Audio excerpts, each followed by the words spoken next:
I just watched Zootopia for the first time, and I think I'm actually going insane. Considering this movie is almost 10 years old already, chances are you've heard all about it many times before. A detective movie made by Disney, where every character is a talking animal and the internet is very normal about it. But not only is this movie way more insane than it initially seems, constantly mixing soul-crushing emotional moments with whatever the hell this is, but it's also surprisingly really good. I didn't think I was gonna enjoy it that much. I'm not the same man I was 2 hours ago. The beast inside has awoken. With Zootopia 2 set to come out later this month, I know all the casual Disney enjoyers out there are ready to experience yet another animated sequel, and although my hopes for this one are actually kinda high, I'd be lying if I said I wasn't a little worried. The truth is, the review scores for Zootopia range widely for some reason, which honestly just adds to its insanity. Like, not even the people who watch this movie know how to feel. But personally, I'm going kind of insane because I've had to do a lot of research for this video, and oh my god, the stuff some people post online about this movie,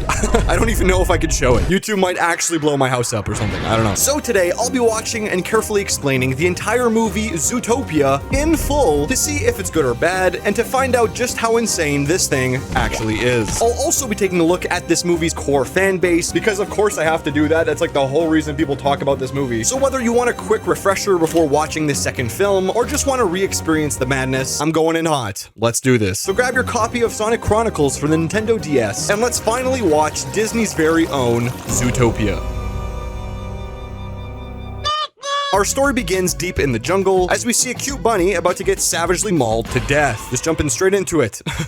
I see you, Disney. Have no worries though, because this is actually just a school play being done at a talent show. It's explained how the world used to be divided between predators and prey, since everyone here is an animal, but animals have since basically evolved into smart, capable beings with society and capitalism and all that fun human stuff. So the animals in this world are now all equal, or at least that's what the kids here think. The only really important thing here to know is that the bunny here mentions wanting to be a police officer, and everyone laughs because she's very small, I guess. Damn.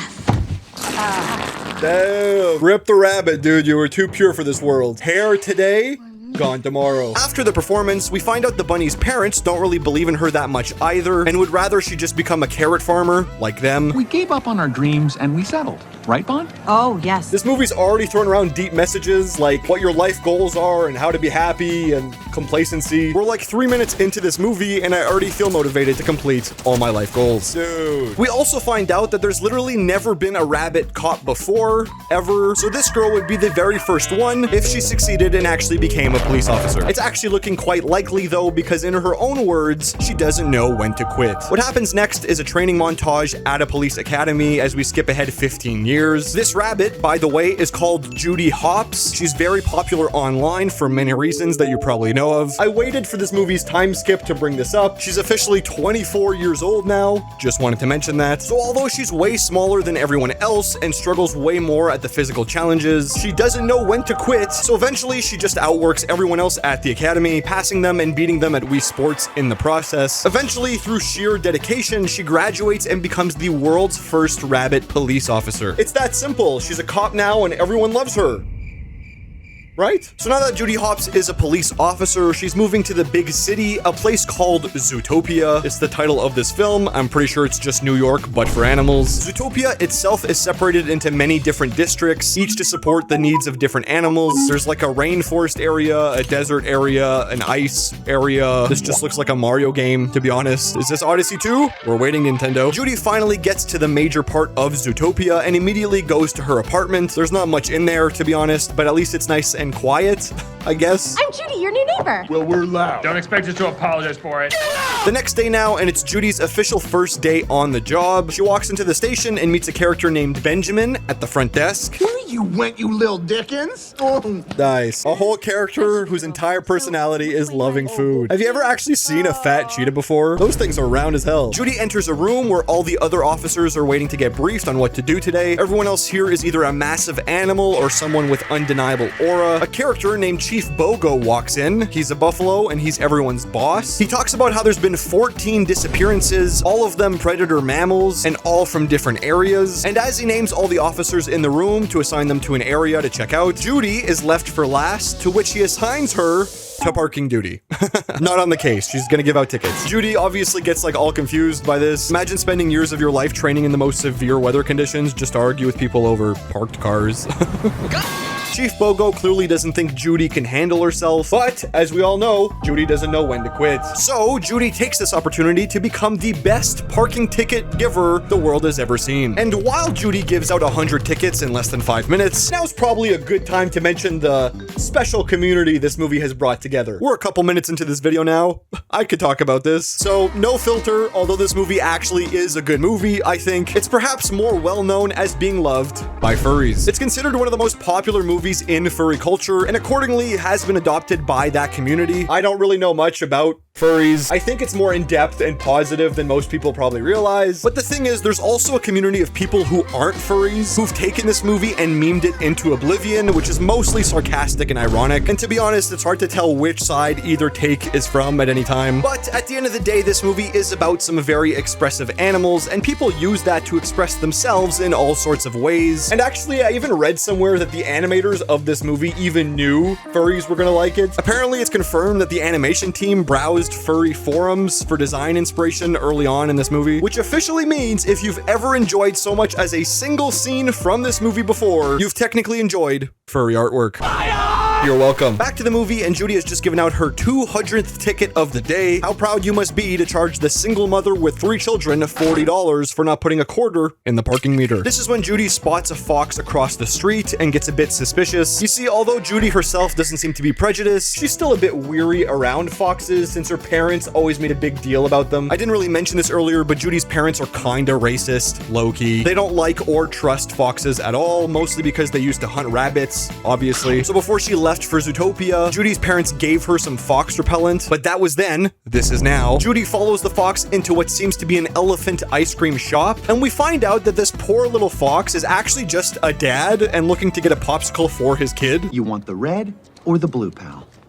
Aw, wait, that's kind of cute actually. Although blue flavor is just better than red flavor. Shout out Caboose. Did anyone used to watch Red vs. Blue? Anyway, the elephants have the right to refuse service, but Judy sees this and waves her badge around to force them into giving the fox a giant popsicle. Judy even pays for it since she's just that nice. What is this? A Mr. Beast video? What are we doing? We find out that this guy's name is Nick Wilde, and much like this movie, he becomes kind of insane. So we now cut to a bit later in the day when Judy actually spots Nick and his kid again, but this time doing some weird stuff. They melt the popsicle, they refreeze them in smaller sizes, and then sell them to a bunch of hamsters to make a quick buck. They even collect all the sticks and sell those to some rat construction business. I'm not even mad, to be honest. This guy just conned the whole industry. Just look at his massive brain. It's so big. Look at that thing. What's with the color? That's redwood. Not only that, but we find out that his son actually isn't his son and is just some other dude in his 40s, probably. This is actually insane. You kiss me tomorrow, I'll bite your face off. This is when Judy confronts Nick to call him a liar. He's clearly unfazed by it though, since we find out that he's been hustling people like this for years now. He even has the proper permits to do all of this legally, which is actually kind of funny. But Nick and Judy don't really get along, especially when he tries to crush her naive spirit by saying that Zootopia isn't a special place and that everyone here can only be what they were born as, so she should just go be a rabbit somewhere. This kind of gets to Judy, so she's kind of bummed out and returns to her apartments later that day. She's pretty sad because turns out the big city isn't exactly what she thought it was. Who saw that coming? Judy FaceTimes her parents for a bit. Oh, sorry. Muzzle times her parents for a bit. My bad. Judy's parents find out that she's just handing out parking tickets, so they get all excited and call her a fake cop. You see, Judy's parents are scared of pretty much everything, so they're pretty happy that Judy seems to be safe just giving out parking tickets. I mean, she just walks around traffic all day. What's the worst that can happen? The next day, and Judy is already in depression mode. It took a whopping 2 days working a full-time job for this to happen. A bunch of angry animals tell her death threats. It's a good time. My mommy says she wishes you were dead. Wait, that's actually crazy, right? His kids will watch this and then immediately lose all respect for meter maids. Gotta teach them these life lessons young, I guess. This is when, out of sheer luck, Judy sees a robbery take place and chases after the suspect. It's a pretty long chase scene that goes all around the main part of town. Eventually, it leads Judy to a place called Little Rodentia. This is like the place where all the mice live, I think. I hear this is where all the Valorant players live also, but that's a story for another time. Running through it, Judy does her best to not break any of the small buildings, so she does exactly exactly that, and in the end, she even saves this one mouse girl from getting squished like a pancake, and then catches the bad guy all by herself. She even brings him to the police department, and everything seems good, but of course, nothing's that easy. So when Chief Bogo asks to talk to her in his office, he actually gets really mad at Judy for abandoning her post and chasing a suspect when it wasn't her job. As far as I know, no one got hurt and nothing was damaged during that chase scene, really. And despite the bad guy only stealing a couple onions, Judy did actually stop him. So like, I don't know, Chief Bogo just doesn't like Judy. It's pretty obvious that he doesn't like her because she's a rabbit, I guess. This is when a random otter walks in, all distressed, since apparently her husband has been missing for 10 days. That's honestly valid. 10 days is a long time. Judy hops into the conversation. Thank you,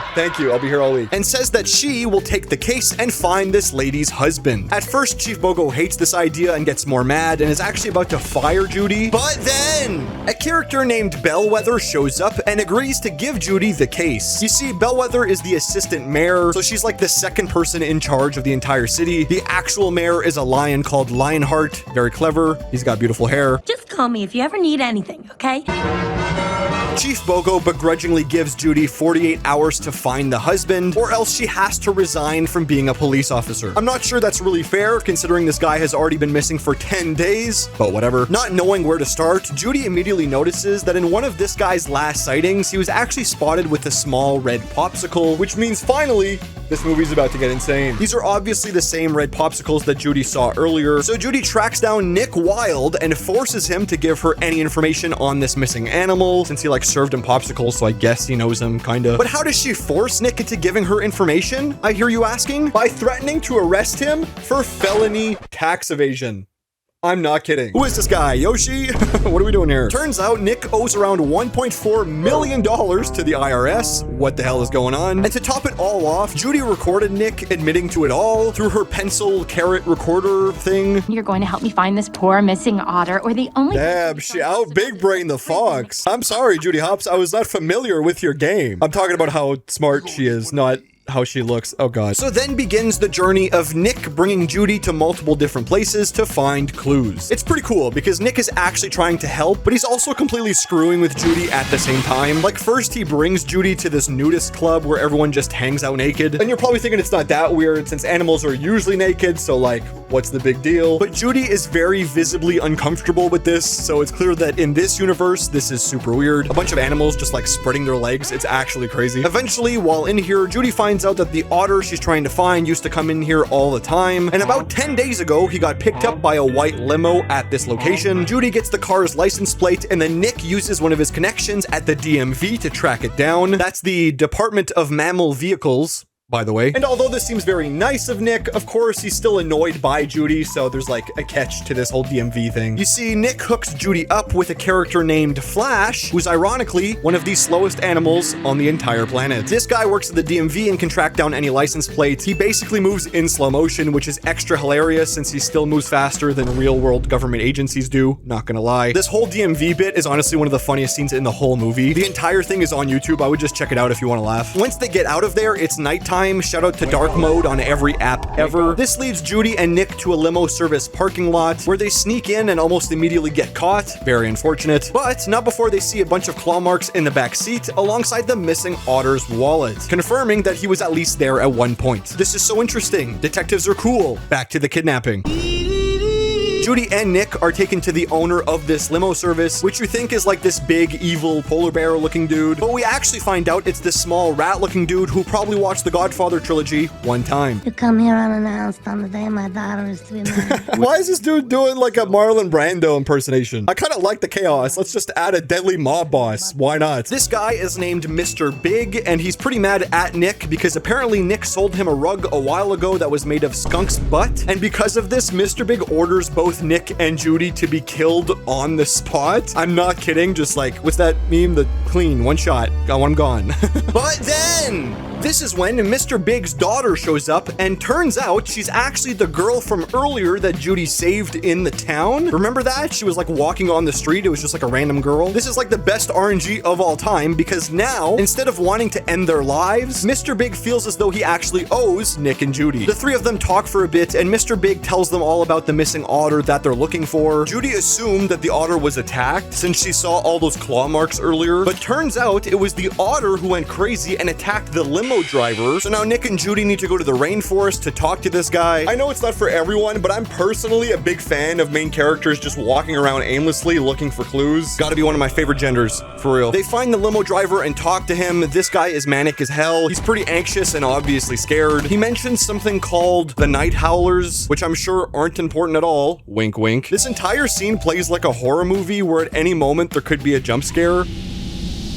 Hello, I'm Luigi, and I'm here today to tell you all about puberty. This guy seems like he's gonna help, but then out of nowhere, he becomes savage and tries to kill Judy and Nick, FNAF style. There's a long chase scene where somehow the driver gets chained up, and our two heroes get away safely. But then, when Judy calls for backup, Bogo shows up, and the driver is mysteriously gone? A tricky conspiracy or mild schizophrenia? You decide. This isn't the Stone Age, Hopps. Animals don't go savage. At this point, Judy only has 10 hours left to find the otter, or else she gets fired and is forced to play The Last of Us. So while everyone here seems to not believe in Judy, Nick Wilde actually seems to have her back, and turns out, without even realizing, these two have actually become pretty good friends. These two stick by each other, and there's a very sad backstory when Nick was a kid. It turns out he was bullied for being a predator species, which is ironic since his bullies were all animal versions of that nerd emoji. And this is why Nick is so cold at a first glance. He has a troubled past and he has a difficult time building relationships. He views himself as just another deceiving fox. You are so much more than that.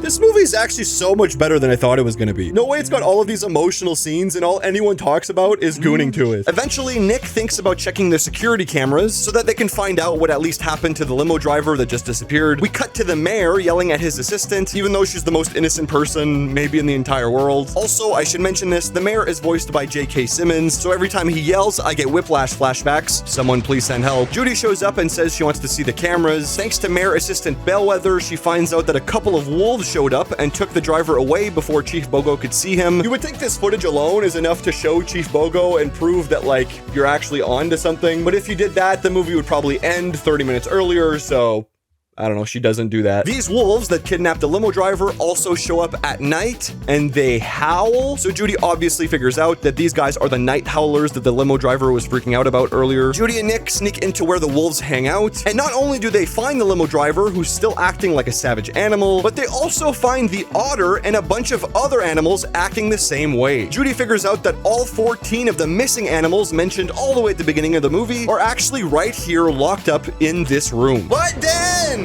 as things couldn't get any weirder, the mayor of the city, Mayor Lionheart, shows up and is yelling at some scientists to figure out what's going on with all these animals turning savage. He mentions how every animal that has turned savage so far just happens to be a predator animal. This could obviously be a correlation versus causation scenario, but it's important to mention nonetheless. Their mayor, who is a lion! I want Spider-Man!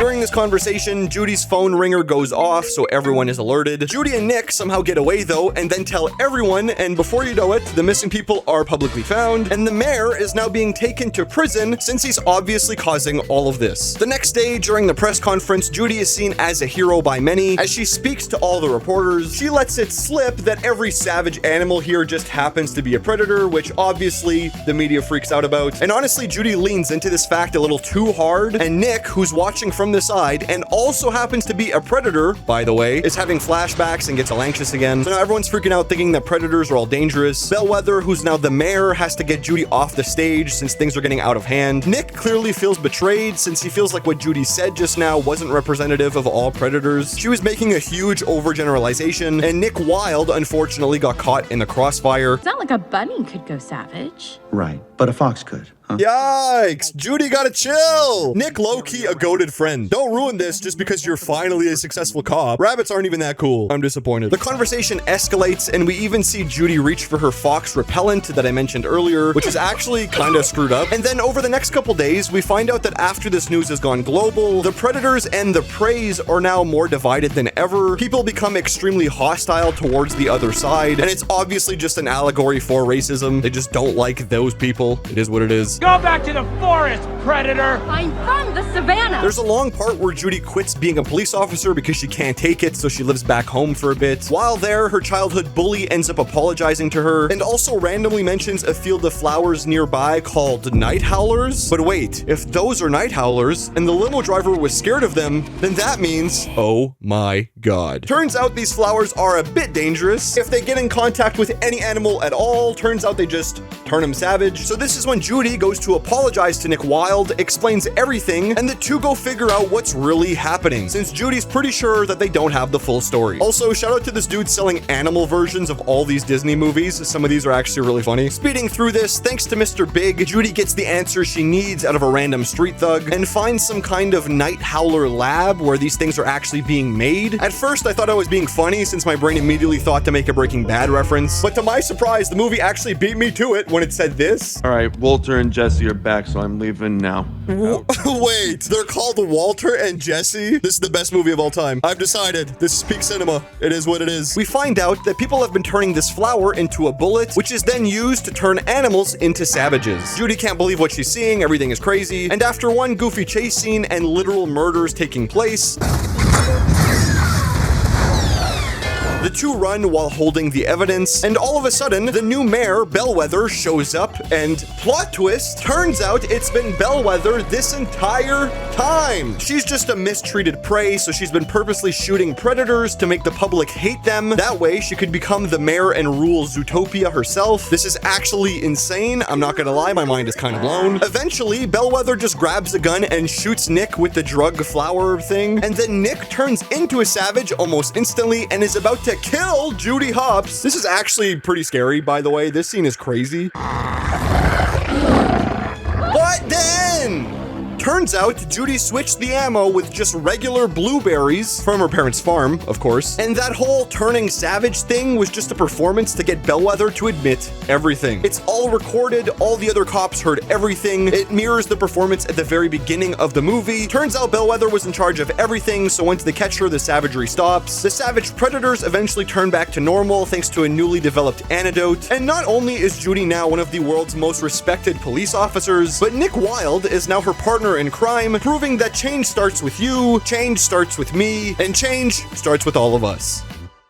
And that was the entire movie, Zootopia. Is it actually a good movie? This thing is not only a good movie, but it's also something that I wish I watched 10 years ago when it actually came out. I would have loved this movie even more back then when I was going through my detective kick. But don't get me wrong, this movie is insane. There's death around every corner. It's way more mature than any Disney movie has the right in being. And one of the main characters does tax evasion, which is crazy. But all in all, it's actually a really good story, and it's gotten me kind of hyped for the sequel. Sure, some people will call the core fan base a bit cringe, but that's kind of a separate thing entirely, so it shouldn't really affect your opinion on the movie. It's kind of crazy to me that this movie's reputation became that one furry movie when there's so much more here to dissect. The truth is, you can watch this as a kid and be thoroughly entertained, but you can also watch it as a grown adult and still take something away from it. I'm surprised no one ever told me how interesting this movie was. But regardless about all that, I'm still happy I watched it. I'm still going insane though. But that's the end of the video. If you enjoyed, please leave a like, comment, and hype the video on mobile. It helps a bunch. Thank you to all my current members of the channel. You guys are the best. If you want to support me directly, you can become a channel member yourself and get your username at the end of all my future videos right here. You also get custom emojis in the comments and access to my future Discord server and reactions in full. Those will come out before the end of the year. I'm doing my best to get all that ready. Paula Abdul scores this one a solid savage animal out of 5. And yeah, thanks for watching.